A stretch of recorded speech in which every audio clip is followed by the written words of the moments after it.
My name is Nolan Wall. I'm from Buffalo, New York.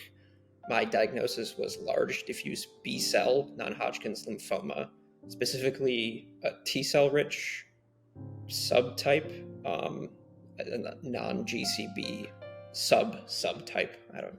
Well, I'm also a full-time student studying social work, and I actually hope to work with people that have chronic or some kind of serious illnesses. I discovered the diagnosis through a biopsy, and then it was the first time I had ever heard of something like non-Hodgkin's lymphoma. Or maybe rather, I don't know that I discovered the diagnosis as much as maybe like it discovered me, unfortunately. But yeah, the first symptoms was like late 2015, really late 2015. I remember being very sick around New Year's. Um, it was basically like flu-like symptoms that would sort of come and go. And it seemed like each time that they would return, they were worse. It's like they were like expanding, like across my body or through my body or something. It was primarily like fatigue, like almost debilitating fatigue. Um, Fevers, I would feel feverish, but I wouldn't actually like have a um, like recordable fever or whatever. It would just kind of feel like warm in my bones. I don't know how to explain it. It's a very weird feeling. Um, and that was really it. That's kind of how it started. And then that eventually turned into a lymph node under my left arm, which I think maybe for about a week I just kind of ignored because I literally didn't think anything of it. And eventually I showed that to my mom, who used to work in as a nurse in lymphoma leukemia um, transplant center. I went to my primary care provider first, um, and all I really remember from that is, them feeling it, the lymph node, asking my symptoms, getting a bunch of labs drawn. Um, and then it was a week or two later, after that, they referred me to this mysterious kind of doctor I had never heard of at the time called an oncologist. And I was like, well, what does that mean? Let me Google that. And yeah, from there, that led to a PET scan, a biopsy, and initially based off of my symptoms.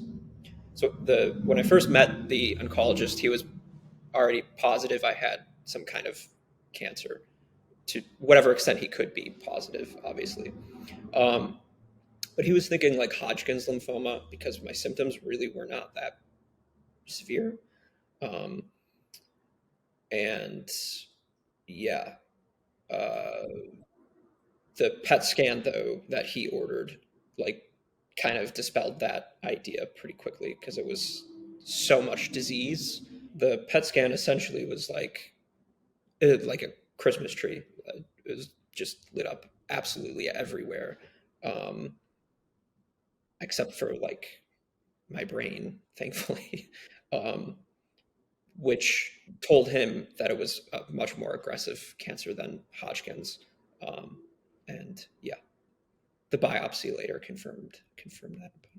I think trying to describe the feelings in those moments, if I were to do that, I would be kind of just making it up because I was in such shock.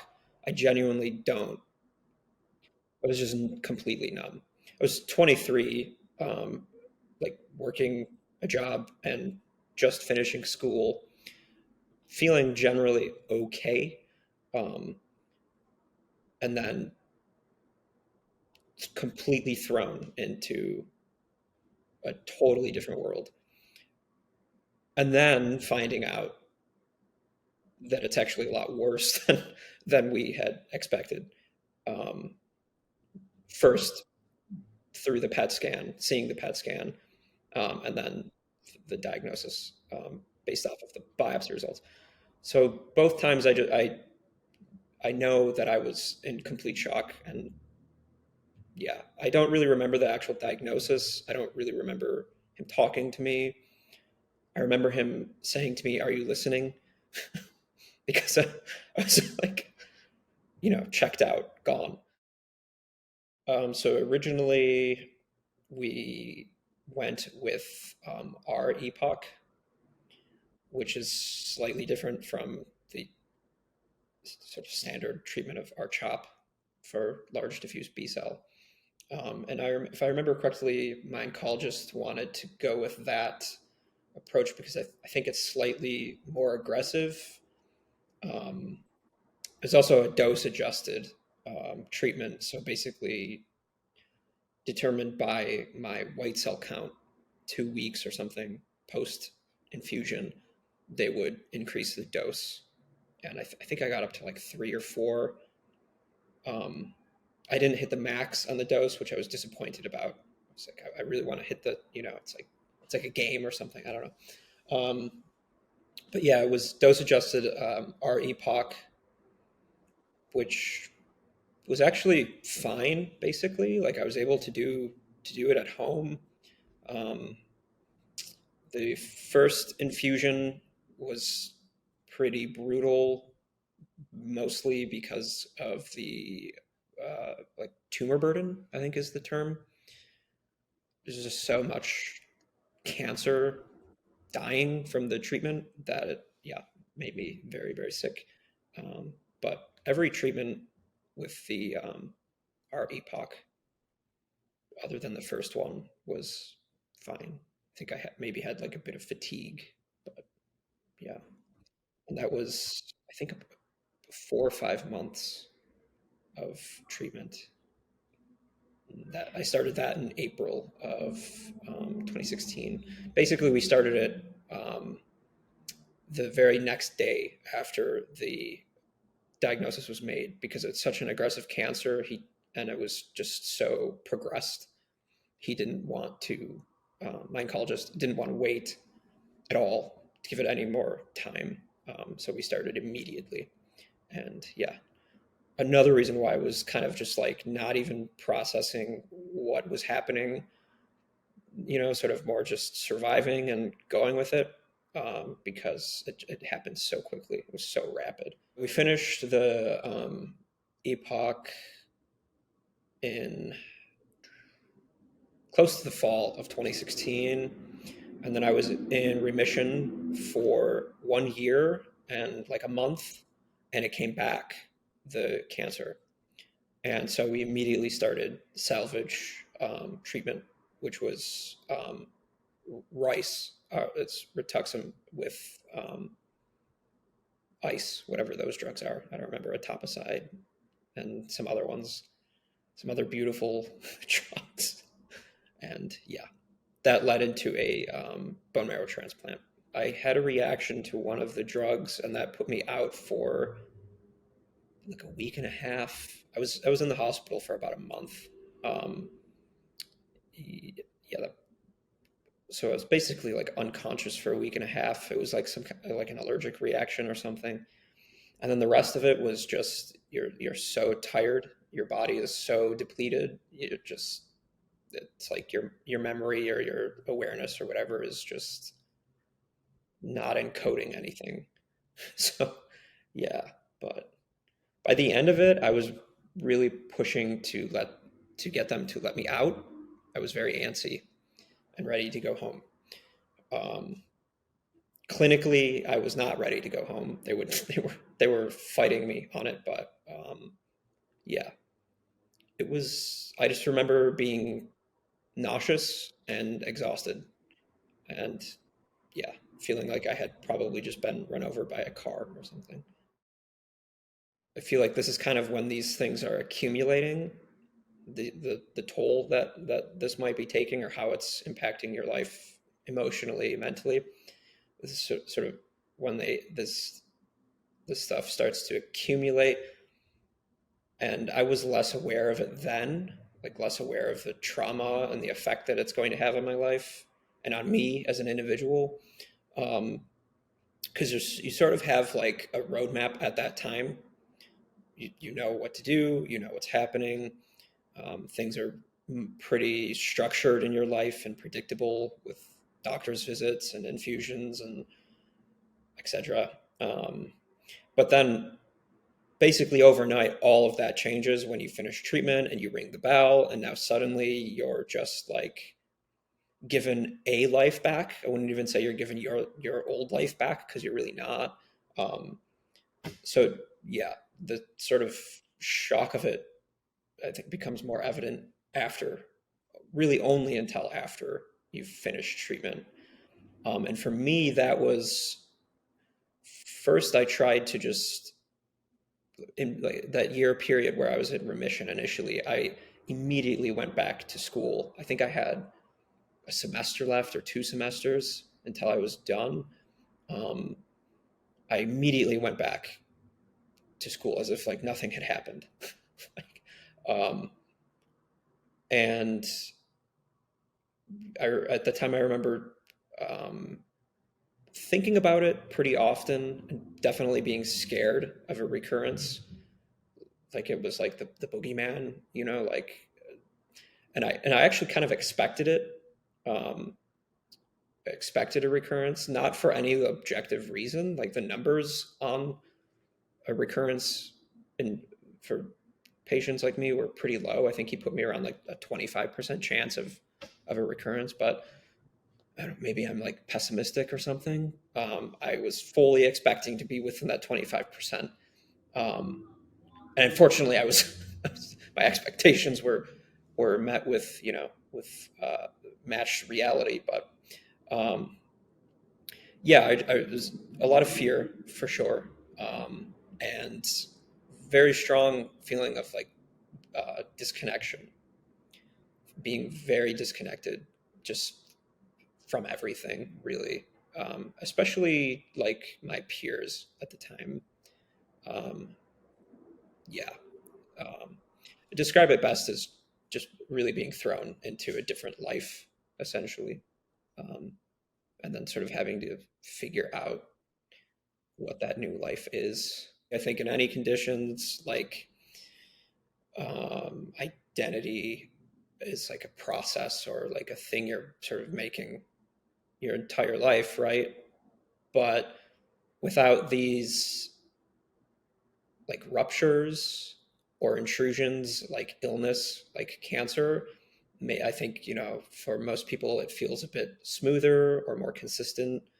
But when you suddenly, especially at the age of like 23, get a diagnosis like stage 4 cancer, everything's sort of blown apart, right?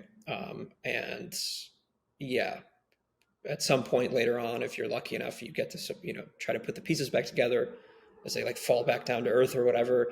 Um, and yeah, for me now, it's been I've been 5 years, maybe 6 years post treatment, and I'm just sort of starting to feel like grounded again, like I'm actually here and I'm going to be here for the foreseeable future. I don't know that there's ever any point where like you find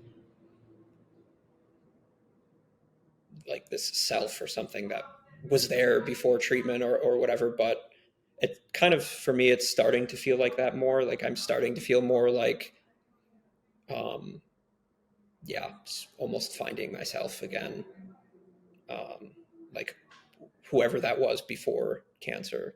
But no, no, it's certainly difficult though. Now I'm 6 years post treatment. I'm not actually getting any scans anymore. I get labs every 3 months. Um, and that's actually just for I get monthly infusions of um, IVIG, immunoglobulins, and yeah, but the anxiety around the PET scans and the follow up scans, brutal, terrible. I had it bad. Um, that was probably one of the worst aspects, like mentally, emotionally for me. Yeah, probably worse than anything else. Especially after the recurrence, because It's not that I've burned all of my options in terms of treatment, not at all, but in terms of cures or potential cures, I've basically burned all my options.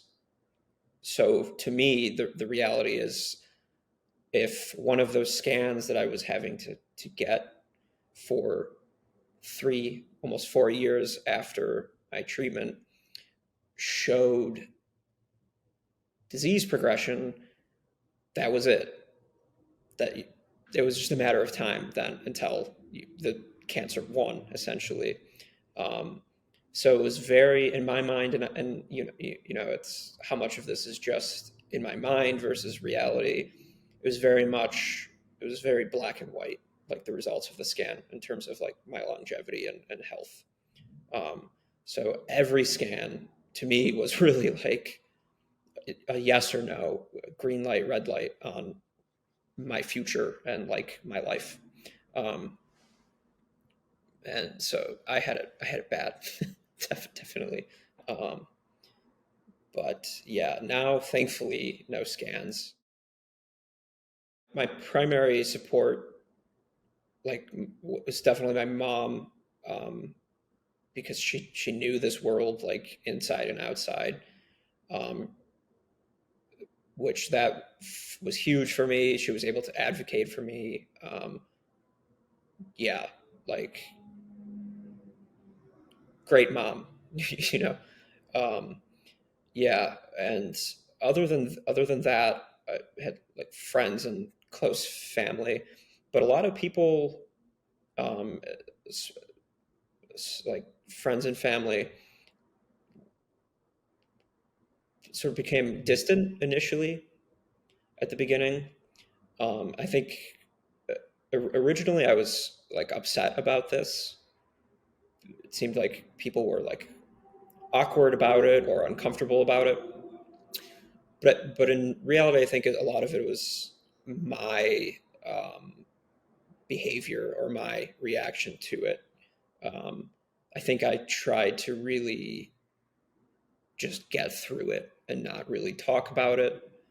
Um, and yeah, that would, if I had advice for somebody going through it in terms of like looking for support or whatever, I mean, it entirely depends on like the individual and like what they would need to do or what kind of support they want. But um, definitely don't try to ignore your like thoughts and feelings, and like maybe journal like nightly a little bit, like try to keep track of what's even just the bare reality of your day or something, but try to keep track of your thoughts and feelings, and have at least one person like you can share that stuff with, because yeah, it'll come up eventually.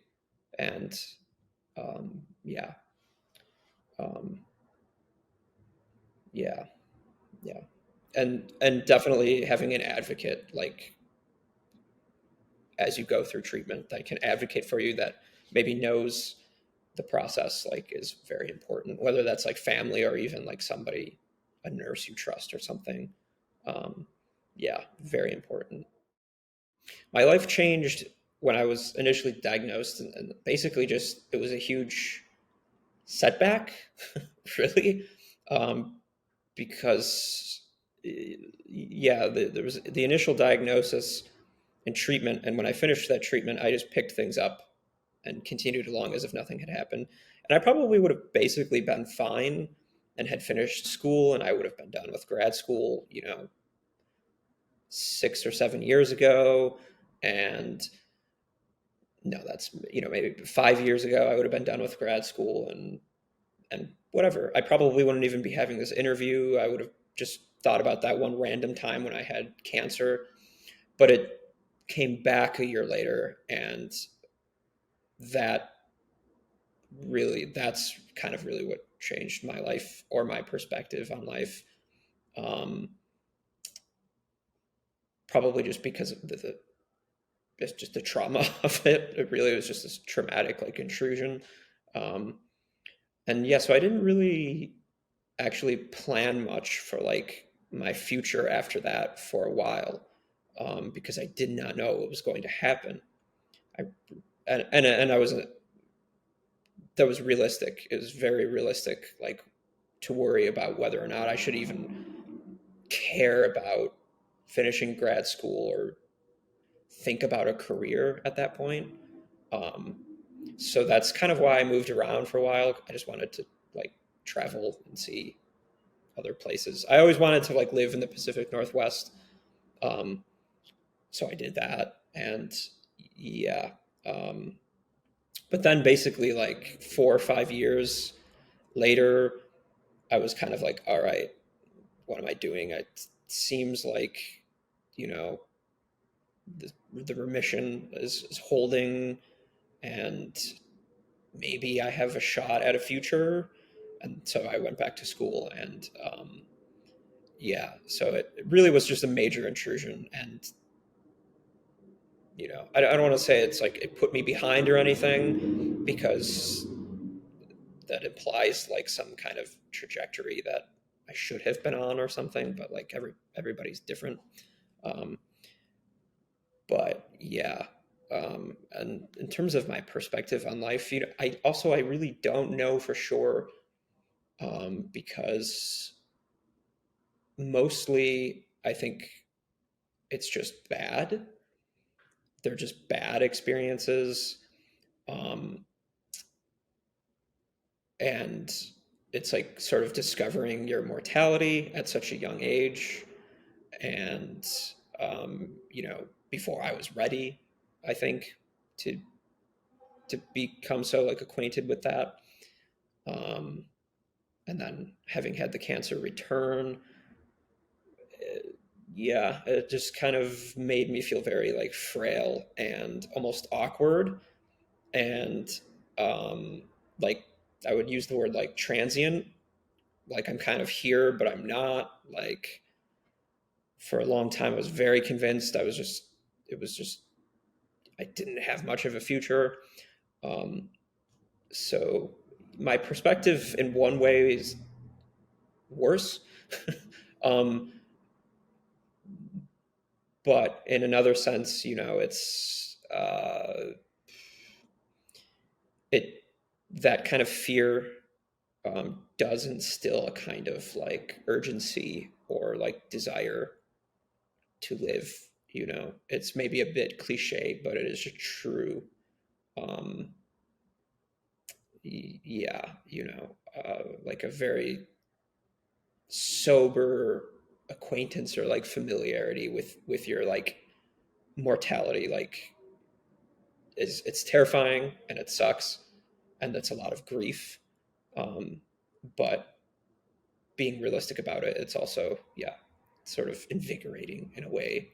But yeah, yeah, there's like an association between like tragedy and um, beauty. It's like, oh, it's so fleeting and it's going to end, but that's kind of beautiful in a way, because it's like, each moment's unique in a sense then.